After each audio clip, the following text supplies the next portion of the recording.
we discuss the greatest Jedi Starfighter of all time on today's Star Wars Legends lore video.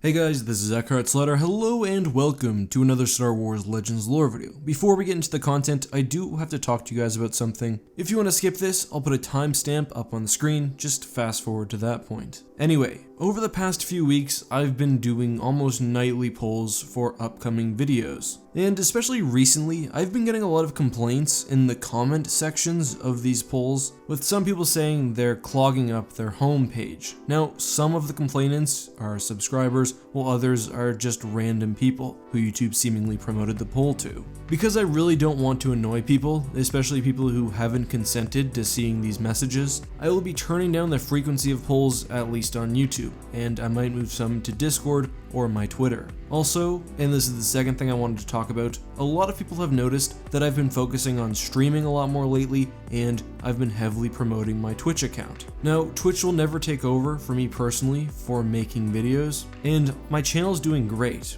but I am a little worried about the state of YouTube, and I think it makes sense for me personally just to diversify a little bit. That being said, I do recognize that I've probably been promoting some non-Star Wars streams a bit too much, so I'll try to keep my promotion on YouTube a bit more relevant. On that note, if you do want to check me out on Twitch, I'll put a link down in the description. This week we'll most likely be playing The Force Unleashed, Empire at War, and maybe some Republic Commando, among non-Star Wars games. Anyway, on topic. X-Wings remained the flagship starfighter for the New Republic and later Galactic Federation of Free Alliances for decades after the end of the Galactic Civil War. Although the X-Wing was eventually supplemented by other multi-role craft like the E-Wing, the line nonetheless received numerous upgrades after the Battle of Endor. By the post-Yuuzhan Vong era, the XJ-3 was the most advanced GFFA X-Wing, with the XJ-5 soon entering service. The XJ line was a pretty simple upgrade over the T-65, essentially with better shielding and power generation alongside an extra projectile launcher, but no major design differences. However, sometime in the 30 ABYs, a special variant of the XJ entered service as a fighter for the rejuvenated Jedi Order under Luke Skywalker, the StealthX. The StealthX was used almost exclusively by Jedi, for reasons we'll discuss later, and was the primary ship for GFFA Force users after the Yuuzhan Vong War. We got a nice quote describing the starfighter from Legacy of the Force Tempest. Though Jaina could feel Zek's presence floating a dozen meters ahead and a little below her own position, it took several moments to locate the cross-shaped silhouette of his StealthX. Basically a configuration of the formidable XJ-3 X-Wing, the StealthX starfighter had a fiberplast body that was all irregular planes and angles, with a matte black finish camouflaged with an eye-deceiving pattern of tiny blue points that rendered it almost invisible against a starry background. It also had a gravitic modulator, photon absorbers, thermal dissipators, and an entire suite of specialized signal negators that made it almost invisible to sensor suites. Even its fusion engines burned a special Tabana isotope, whose efflux turned dark a millisecond after fusion. So, as the quote explains, the StealthX seemed to be almost an X-Wing combined with an F-117 Nighthawk. In space, it was almost totally invisible to the naked eye, even with Jedi, as is clear throughout the entire Dark Nest trilogy. But it's more than just not seeing the StealthX. You couldn't hear it, you couldn't detect it on scanners or sensors, and even the ship's gravity was accounted for and hidden. Now, and this is the important part, a requirement for this high degree of stealth was that pilots using the ship had to remain in complete communication silence. Thus, the StealthX was typically only used by Jedi who relied on a Force meld to communicate. Jedi had been using Force or battle melds for a long time. A good example was the crew of the outbound flight, but the practice became extremely common during the Yuuzhan Vong War, when Jedi starfighter squadrons were formed across the galaxy. We get a nice quote about the battle meld from the Dark Nest trilogy. Though she had participated in a handful of battle melds towards the end of the war, she was not very practiced in the sort of emphatic broadcasting used to communicate with StealthX pilots, and the sentiments she felt in reply ranged from confusion to concern. Growing more frustrated with each failure, Leia finally stopped trying and concentrated on 2 words: trust me.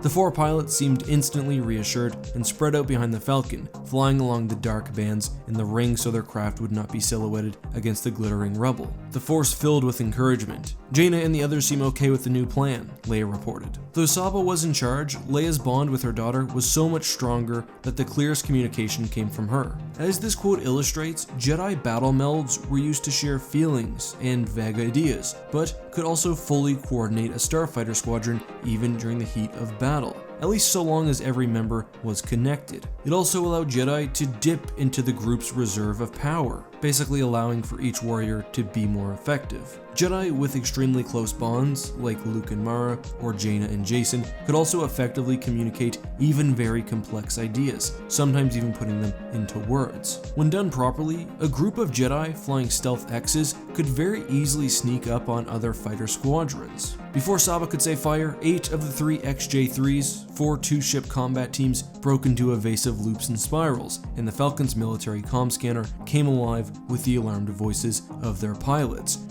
Targeted, break right, breaking left, where are they? Still on me, can't shake him, find him. Then a deep female voice announced, StealthX's, we have StealthX's out here. In that situation, the StealthX's had got behind other starfighters and were essentially target locking on them, setting off the ship's warning computers. That being said, actually using the weapons would drop the effectiveness of the cloak, though stealth could be reachieved if the ship was given an opportunity. There were several other unique properties to the StealthX. Each starfighter was equipped with very sensitive eavesdropping equipment, so advanced that it could intercept stray signals from a vessel's internal computers. These technologies were very highly classified even within the GFFA. StealthX's also used a dead man switch, as well as a special pilot ejection system, which made surviving otherwise deadly crashes more likely. This gave pilots a better survivability rate. Interesting what happens when you design a ship for valuable Jedi.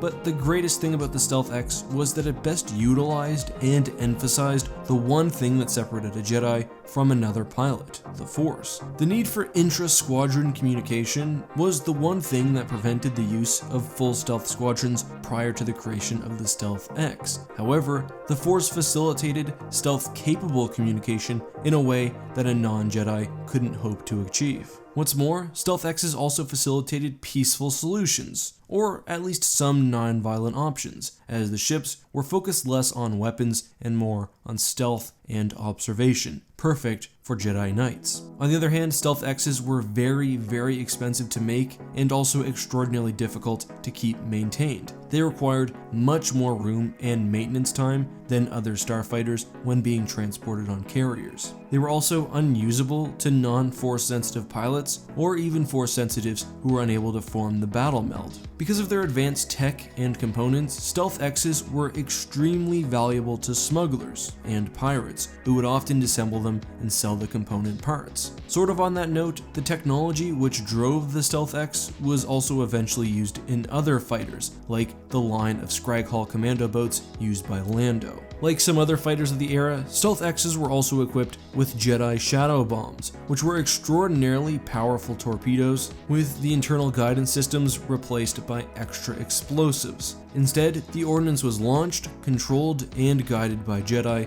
with the Force. For these reasons, and the fact that the StealthX was perhaps the first true fighter actually made for Jedi, I believe that it was the greatest Jedi starfighter in Star Wars history. But that's just my opinion. Let me know what you think down in the comments. Because we had that little bit at the beginning today, I'm going to skip the question for today, but we'll be back to it tomorrow. Anyway, until then, this has been your host, EckhartsLadder. May the Force be with you.